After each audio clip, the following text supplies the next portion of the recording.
E aí pessoal, vamos para mais um vídeo sobre as raças e as grandes casas de Twilight Imperial.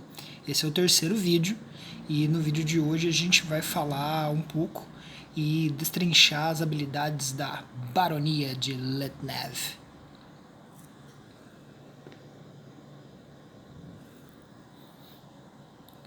Os Letnev, eles são uma espécie que eu acho que eles foram muito baseadas nos Draws do jogo Dungeons and Dragons. Eles têm pele azulada, cabelo branco, orelha pontuda e tal. Ah, tem bastante desdém pelas outras raças. E vivem no subterrâneo dos dois planetas que eles controlam, né? Do sistema natal deles. Que são o planeta escuro Arc Prime e Ren Terra. Esses dois planetas, um deles é o Arc Prime, é um planeta absolutamente industrial, né, onde tem muitas máquinas, muitas indústrias gigantes, fumacentas, sujas pra caramba. Eles absolutamente não se importam com a poluição e o clima de Arc Prime. E o Ren Terra, que também não é lá o planeta mais limpo do mundo, né, mas é onde ficam a maior parte das famílias e da população agrícola dos Letnev. Por eles serem planetas muito distantes de um Sol, né? Eles têm muita dificuldade com a agricultura na cultura deles. Arc Prime mesmo é um caso à parte, porque o planeta ele nem sequer está na rota de algum Sol. Ele não tem uma rotação em uma estrela específica. Ele está simplesmente uma rocha inerte no espaço, né, que não faz nenhum tipo de translação. A maioria da população diz que uma das coisas que faz Arc Prime se manter parado é o desdém dos Letnev pelo resto da galáxia.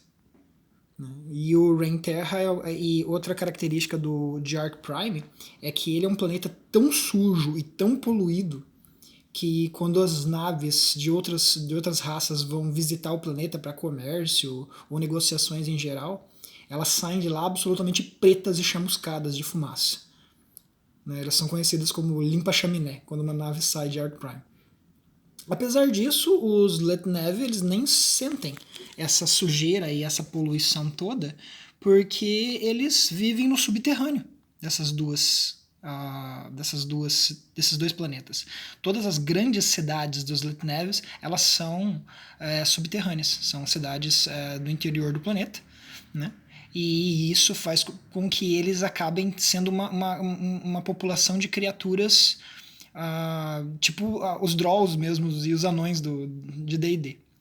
Eles têm sensibilidade à luz solar e quando eles visitam outros planetas que são planetas com sols fortes assim, como a Terra ou como os planetas dos Rakans, eles precisam de equipamento especial para não conseguirem enxergar normalmente e não se queimarem a ponto de torrar a pele deles no sol.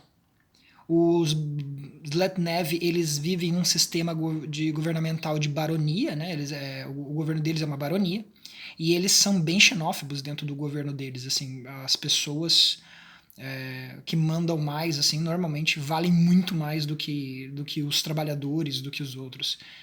A realeza dos Letnev tem muito mais vantagens políticas, econômicas e até as leis são mais justas para aqueles que são mais ricos. O líder deles é conhecido como o Barão, né?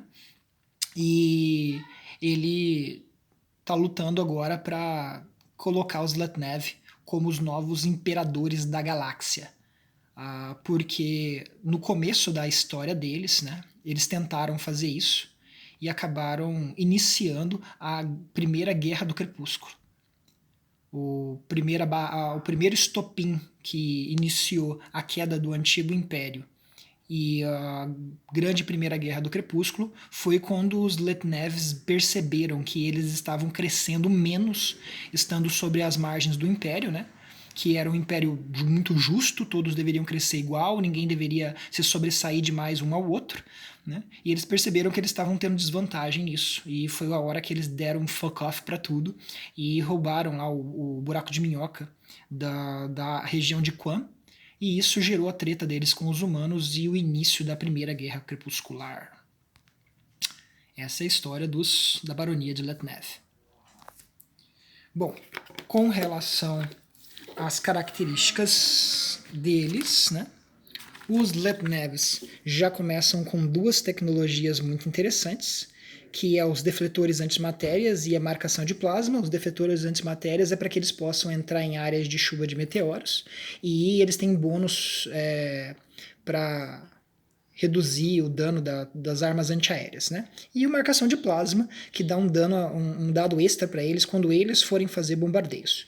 Duas tecnologias, se vocês pararem para olhar bem, meio que militares, né? Eles iniciam com... As unidades iniciais deles são um encoraçado, um porta-naves, um contra-torpedeiro, um caça, 3 unidades de infantaria e uma doca espacial. Eles começam só com um porta-naves, né? Mas isso não é uma desvantagem, porque eles saem com um encoraçado e 3 unidades de terra. Então eles podem sim dar um split inicial, né? E pegar 2 planetas já na primeira rodada, como a maioria das raças consegue. E de maneira, acho que mais vantajosa até, porque o encoraçado é uma nave muito melhor do que um porta-naves, né? E ele pode carregar uma unidade também. Do outro lado, a carta da baronia de Letnev, eles têm uma carta bem comum, não tem nada muito especial ou característico na carta das unidades deles, fora ali a nave mãe, né, que nós já vamos falar daqui a pouco sobre ela, e o fato de um defeito dessa carta que é os commodities. A baronia de Letnev, eles basicamente usam tudo que eles usam na indústria deles, no planeta deles. Não tem nada lá que seja muito descartável para eles. E por isso eles carregam poucos commodities, apenas 2, o que gera um problema para que eles consigam fazer alianças, né, e gerar comércio com os outros jogadores. Mas não é a ideia da casa deles. A ideia da casa deles, eles são os Lannisters do espaço. A ideia da casa deles é conquistar, destruir os inimigos. Okay? E isso se reflete nas 2 habilidades excelentes que a casa tem. A primeira delas, que já é uma carta muito boa, que é reserva de munição.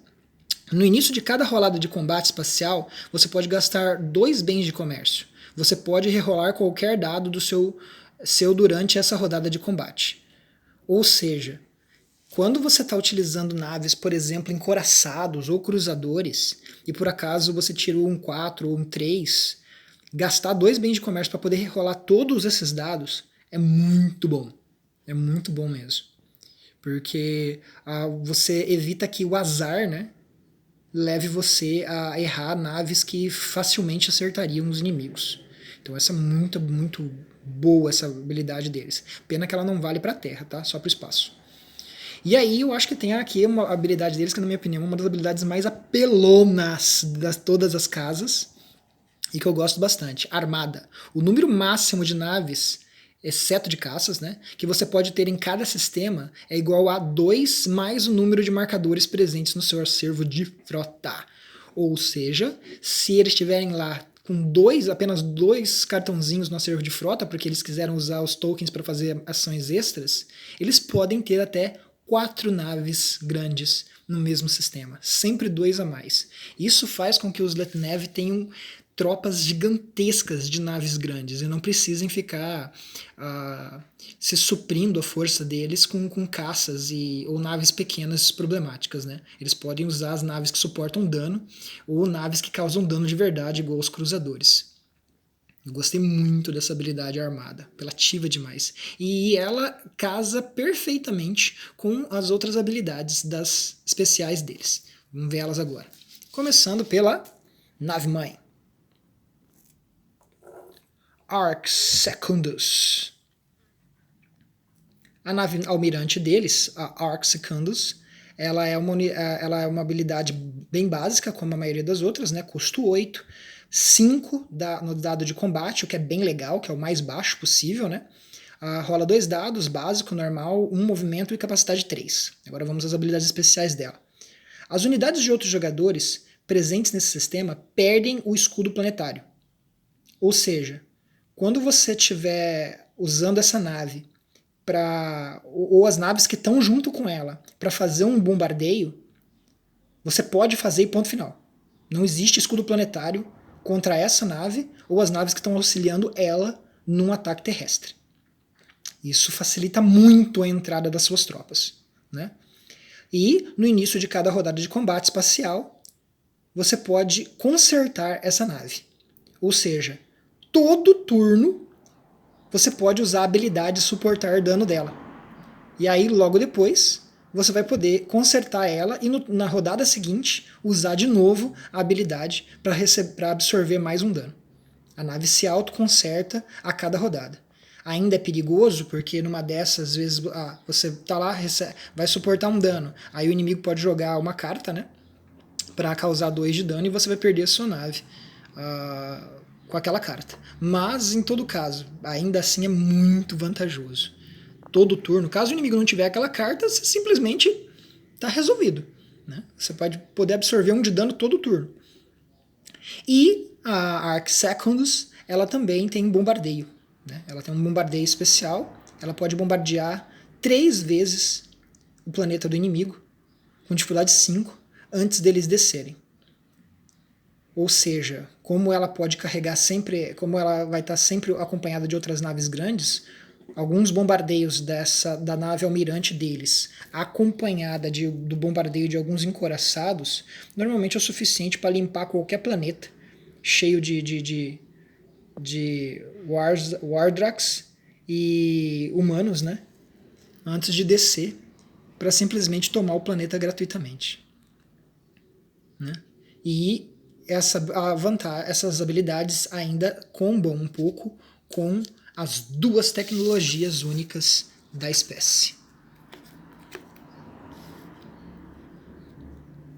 As 2 tecnologias únicas deles são os desreguladores L4, né? Durante a invasão, unidades não podem usar artilharia espacial contra suas unidades. Ou seja, quando você estiver descendo as tropas, os SDPs não podem atirar nelas. Já não pode usar contra a nave, né? Por causa da habilidade especial deles, e agora também não pode usar contra as tropas. E isso facilita muito a conquista deles de planetas. Militarmente, as tecnologias deles são muito combadas. E a outra que talvez seja uma das que eu mais gosto, é blindagem não euclidiana. Quando uma de suas unidades usar suportar dano, cancele 2 acertos em vez de 1. Cara, isso aqui é uma apelação sem fim, combinado com a habilidade da nave mãe deles. Porque como você pode consertar ela todo turno você vai poder absorver 2 de dano na sua nave. O que é muito apelativo. Sem falar que se você tiver acompanhado com alguns encoraçados, você pode fazer o cara ter que cancelar tipo 3, às vezes 4 de dano numa rodada de ataque. E é fácil estar acompanhado de vários encoraçados por causa da habilidade da casa. Muito legal as 2 habilidades deles, muito combativas. E se vocês pararem para olhar, ambas são muito fáceis de fazer. A Baronia de Letneve já começa com uma tecnologia vermelha e uma azul. Então, para vocês fazerem só mais uma tecnologia vermelha e logo depois já utilizar a blindagem, uma utilização da carta tecnologia é o suficiente para fazer essas 2 tecnologias funcionarem já no início do jogo. E os desreguladores vão demorar um pouquinho mais, porque vai precisar de um amarelo para depois poder fazer ela. Mas mesmo assim, uma utilização na tecnologia já é o suficiente para fazer. E esses são os Letnev. Eu acho que uma das casas mais combativas do jogo. Eu gosto muito do esquema de jogo deles, de avançar e lutar. Eles são bem ofensivos e as habilidades deles são muito surprise motherfucker, o que deixa o jogo bem divertido na hora dos combates. Alright? Essa foi a bailarina do Neve e até o próximo vídeo.